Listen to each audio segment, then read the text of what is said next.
Assalamualaikum warahmatullahi wabarakatuh. Alhamdulillahirrahmanirrahim. Wa bihi nasta'inu ala amri dunya. Wassalatu wassalamu ala sayyidina Muhammadin wa ala alihi wa sahbihi ajma'in. Amma ba'du. Para alim, para asatidz, wabil khusus jumatan PIJ ini yang saya muliakan, dan sahabat-sahabat muslim Jamiyah Rawdatul Thalibin yang saya banggakan. Alhamdulillah kita bisa berjumpa kembali, kita bisa berkumpul kembali dalam sebuah pembacaan Maulidil Habsyi dan ta'lim. Alhamdulillah pada kajian sebelumnya kita telah membahas mengenai orang-orang Islam yang pertama kali hijrah. Jadi hijrah pertama kali di dalam Islam sesuai dengan anjuran Nabi Muhammad SAW, disuruh hijrah ke negeri Habasyah atau Abyssinia. Sekarang kita membahas setelah waktu itu, yakni setelah atau pasca orang-orang Islam, orang-orang yang masuk Islam awalin, orang-orang Islam yang awal setelah berangkat ke negeri Habasyah. Itu di Mekah ada sebuah peristiwa yang penting, peristiwa besar, yakni masuk Islamnya Sayyidina Umar. Siapakah Sayyidina Umar ini? Kenapa begitu perhatiannya sejarah mencatat nama Umar ini? Bahkan di dalam kitab sejarah ada bab khusus mengenai masuknya Sayyidina Umar ini. Bahkan menarik perhatian para ulama untuk menulis biografi khusus, menulis buku tentang Sayyidina Umar ini. Sayyidina Umar ini adalah orang besar, baik dalam pengertian makna yang sebenarnya, maksudnya orangnya juga besar, juga dalam makna yang majas yang lain, bahwa dia adalah orang yang besar jiwanya, pemimpin besar. Ia anak dari Khattab, leluhurnya ini sampai ke Ka'ab, makanya dia juga golongan orang-orang Quraisy. Ka'ab, kalau kita ingat 2 tahun yang lalu ketika kita membicarakan masalah nasab Nabi Muhammad, yakni Nabi Muhammad bin Abdullah bin Abdul Muthalib bin Hashim bin Abdi Manaf bin Qusay bin Kilab bin Murrah bin Ka'ab. Nah ini Ka'ab ini kakek ke-8 dari Rasulullah dan juga bersambung ke Sayyidina Umar. Ka'ab punya anak namanya Murrah yang menjadi kakek Nabi yang ke-8, sedangkan Murrah punya saudara ya namanya Adi, Bani Adi, jadi masih golongan Quraisy.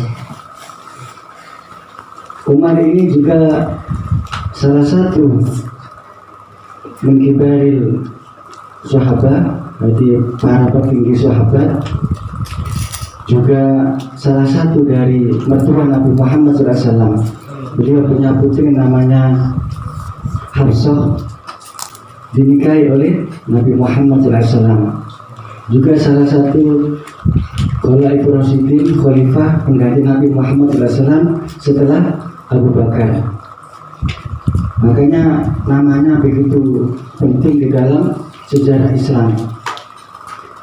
Dan sekarang kita bahas ketika detik-detik atau ketika waktu Umar masuk Islam. Namun sebelumnya kita coba sampaikan bagaimana lahirnya Umar, masa kecilnya, masa remaja hingga dia masuk Islam.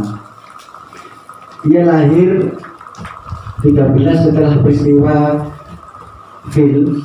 Jadi Nabi itu lahirnya kata ulama 50 hari setelah peristiwa penyerangan Abraha ke Ka'bah. namanya tahun fil. Jadi orang-orang Islam belum memiliki kalender sendiri. Jadi kalau menentukan menandai sebuah peristiwa, maka dikaitkan dengan peristiwa besar. Jadi tahunnya Nabi Muhammad lahirnya kapan? Ya tahun gajah. Karena 50 sebelumnya terjadi peristiwa besar. Sayyidina Umar ini 13 tahun setelah peristiwa Al-Fil, peristiwa tahun gajah tadi. Berbeda dengan Sayyidina Ali. Kalau Sayyidina Ali selisih umur dengan Nabi Muhammad itu 30 tahun. Kalau Abu Bakar Siddiq itu 2 tahun, jadi lebih tua Nabi Muhammad selisih 2 tahun. Sayyidina Umar tadi selisihnya 13 tahun. Masa kecilnya ia juga seperti masa umumnya anak-anak pada waktu itu. Namun ada satu yang membedakan, yakni Sayyidina Umar ini bisa baca tulis. Jadi dia bisa baca tulisan dan juga bisa menulis. Padahal waktu itu ukuran di zaman Nabi Muhammad SAW itu orang yang bisa baca tulis cuma 17 orang. Salah satunya termasuk Sayyidina Umar ini. Ketika kecil, jadi orang Arab itu meskipun kaya atau tidak kaya, itu umumnya anak-anaknya itu disuruh mengembala kambing. Umar juga mengalami masa seperti ini. Ia mewarisi sifat keras, khotob. Jadi ayahnya itu peperangai keras. Jadi ketika beliau jadi khalifah, melewati tempat di mana ia dulu waktu kecil mengembala kambing, dia teringat ayahnya. Dia menghela nafas, saya dulu mengembala kambing di sini, kambing milik Khotob, yakni ayahnya. Payah sekali saya ini. Ketika lengah sedikit, ceroboh di dalam mengembala kambing, langsung dipukulnya oleh ayahnya. Jadi ayahnya keras. Umar ini mewarisi sifat Khotob ini. Ia juga mengembala kambing tadi. Terus sampai dewasa, diceritakan di dalam sebuah kitab sejarah, ketika umur 20 tahun, dia juga punya kegemaran sebagaimana remaja-remaja lain, yakni mendatangi tempat-tempat hiburan. Jadi di Mekah ada pasar kuno, pasar zaman dahulu namanya Ukas. Itu setahun sekali ada kondisi ramai, yakni pada bulan Dzulhijjah, di mana para peziarah-peziarah datang dari luar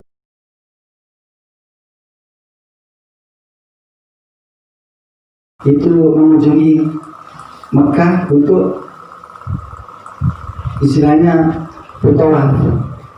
Sedangkan di sampingnya tidak jauh dari situ ada pasar. Umar kumpulannya atau nongkrongnya juga di pasar ini. Di sebelah pasar ada tempat hiburan. Di situ disediakan tempat minuman keras. Jadi masa remajanya Umar juga seorang peminum arak atau pemabuk. Bahkan dikatakan intensitasnya atau minumnya itu melebihi teman-temannya. Tidak hanya siang saja, malam juga tempat hiburan tersebut menyediakan dengan perempuan-perempuan, biduan-biduan yang cantik. Pada zaman itu, pada zaman jahiliyah ya, jadi ketika berbincang-bincang, enak berbincang-bincang, mulanya berdiskusi, ngobrol. Ketika itu ada salah satu saja kesalahan, maka terjadi perkelahian.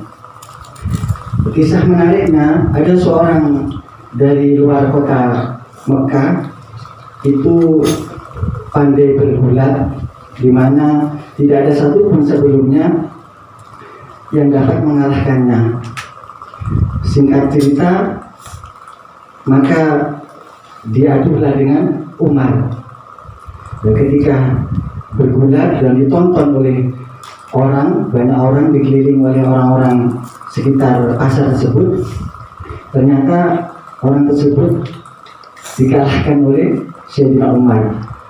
Dari sinilah makanya Sayyidina Umar itu seorang yang ditakuti. Jadi kelak nanti ada cerita mengenai hijrahnya Umar, hijrahnya Nabi Muhammad dan kaum muslimin ke Madinah, itu semuanya bersembunyi-sembunyi, menghindar supaya tidak ketahuan oleh orang-orang kafir Quraisy. Tapi Umar tidak, dengan menenteng pedang, siapa yang akan menghalangi saya akan menghadang saya, silakan gitu. Jadi dia terang-terangan. Sudah itu di umur 20 tahunan. Dan sekarang ketika Sayyidina Umar masuk Islam, itu perkiraan umur 33 tahun. Yakni terjadi pada tahun 6 tahun setelah Nabi diutus jadi Nabi. Jadi tahun 6 setelah Nabi keutusnya Nabi Muhammad SAW. Ceritanya itu ketika dia sudah geram, sudah marah karena ada seorang yang mengaku-ngaku Nabi, yakni Nabi Muhammad SAW, dan dia memandang lingkungan sekitar Ka'bah itu merasa terpecah belah. Terus Tuhan-Tuhan dari orang-orang Quraisy juga dihina. Umar merasa geram dan merasa ingin menyelesaikan masalah tersebut. Tidak ada perkara yang untuk menyelesaikan kecuali membunuh atau membinasakan seorang nabinya, yakni Nabi Muhammad SAW. Disitulah diceritakan Sayyidina Umar dengan menenteng pedang ingin mencari Nabi Muhammad SAW. Ketika di jalan berpapasan dengan seorang yang bernama Nu'aim, ditanya, mau kemana wahai Umar? Umar menjawab, saya mencari Muhammad. Loh, kenapa? Saya ingin membunuhnya. Kaget dia, Nu'aim ini sudah Islam tapi dia sembunyikan keislamannya. Maka untuk menyelewurkan agar supaya tidak lekas-lekas menemui Nabi Muhammad, maka dikatakan sama Sayyidina Umar, kamu kok ingin membunuh Muhammad, apa kamu tidak takut nanti keluarga Nabi Muhammad, yakni Bani Hashim dan lainnya itu tidak akan tinggal diam dan terus akan mencarimu jika kamu akan membunuh Muhammad. Coba benahi dulu keluargamu. Ada beberapa keluargamu yang sudah masuk Islam. Umar ini kaget. Loh, masa ada keluarga saya sudah masuk Islam? Ya, ada adikmu perempuan dan suaminya, yakni adik iparmu itu sudah masuk Islam. Langsung dia mencari adiknya yang bernama Fatimah. Yang ketika itu Fatimah dan Zaid suaminya itu sedang mendengarkan bacaan Quran yang dibacakan oleh Khobab. Waktu itu Khobab membacakan surah Toha. Dari kejauhan terdengar suara datangnya seseorang. Tiba-tiba langsung diam. Ternyata langsung dodok pintu, ternyata itu Umar. Dan Sayyidina Umar itu mengetahui ada suara di dalam rumah tadi. Maka digedor, pintunya langsung dibukakan. Langsung Sayyidina Umar mengatakan, suara apa tadi itu? Tidak kak, tidak ada suara apa-apa. Tidak, tadi saya mendengar ada suara bacaan. Langsung gak ada yang mengaku. Tak pakai pikir lama, langsung adik iparnya itu langsung dipukul dengan sekerasnya sehingga terpental. Tidak terima suaminya dipukul, adiknya yang Fatimah ini juga ingin berdiri, ingin membelanya, dipukul juga dengan kerasnya sehingga terjatuh, terpelanting, akhirnya mengeluarkan darah. Dan disinilah ketika adiknya mengeluarkan darah dari mukanya ini, maka hati Umar terkejut atau tersentuh. Seketika itu berubah lembut. Kaget loh, adik saya kok keluar darah. Keluarga itu langsung meminta, tolong terus terang kepada saya, apa yang kamu baca tadi itu? Keduanya menjawab, benar gak saya ini sudah masuk Islam? Tolong berikan sohifah itu atau lembaran itu ke saya. Kata adiknya, ini adalah ayat suci dan tidak sembarangan orang boleh membacanya. Kakak sebelum masuk Islam dan harus apa? Harus bersuci dulu, harus mandi dulu. Riwayat mengatakan Sayyidina Umar mandi, terus mandi ketika itu langsung membacanya. Karena Sayyidina Umar ini bisa membaca, maka dibacanya surat At-Taha itu dan tersentuhlah hatinya, sehingga dia apa? Ingin apa? Mencari Nabi Muhammad tidak untuk membunuhnya, tapi untuk masuk Islam. Maka Khabbab yang waktu kejadian itu bersembunyi keluar dan Khabbab mengantarkan Sayyidina Umar untuk menemui Nabi Muhammad. Nabi Muhammad waktu itu bersama sahabat-sahabatnya sekitar 40 orang sedang berkumpul di rumah Darul Arqam. Di situ Nabi Muhammad mengajarkan tentang ajaran-ajaran Islam. Maka datanglah Umar dengan membawa pedangnya, tetap menantang pedang. Di situ ketok-ketok pintu, sahabat semuanya pada bingung. Wahai Nabi, ada Umar datang, silakan suruh masuk. Ketika masuk, mau mendekat, bajunya Umar ini langsung dipegangi oleh para sahabat. Takut nanti datang langsung apa? Membacok atau langsung menghunus pedangnya. Ternyata oleh Nabi Muhammad, lepaskan bajunya, dilepaskan, terus mendekat ke Nabi Muhammad. Ditanya sama Nabi Muhammad, apa tujuanmu ke sini? Saya ini berikrar, ingin bersaksi bahwa engkau adalah utusan Allah dan Allah adalah Tuhan saya. Seketika itu 40 orang itu bertakbir Allahu Akbar, bergembira. Dan kejadian ini sebenarnya sehari sebelumnya itu Nabi berdoa, Allahumma ayyidil Islam bi Umar bin Khattab. Ya Allah, kuatkan Islam ini dengan masuknya Umar bin Khattab. Tidak sampai 24 jam ternyata Sayyidina Umar masuk Islam. Saya cukup sekian kajian pada hari ini. Kita simpulkan pada pertemuan yang lain karena terlalu lama. Mudah-mudahan dengan dibacakannya orang-orang soleh, para sahabat, bisa menambah kecintaan kita kepada para sahabat, kepada orang-orang soleh, dan menambah keimanan kita. Assalamualaikum warahmatullahi wabarakatuh. Al-Fatihah.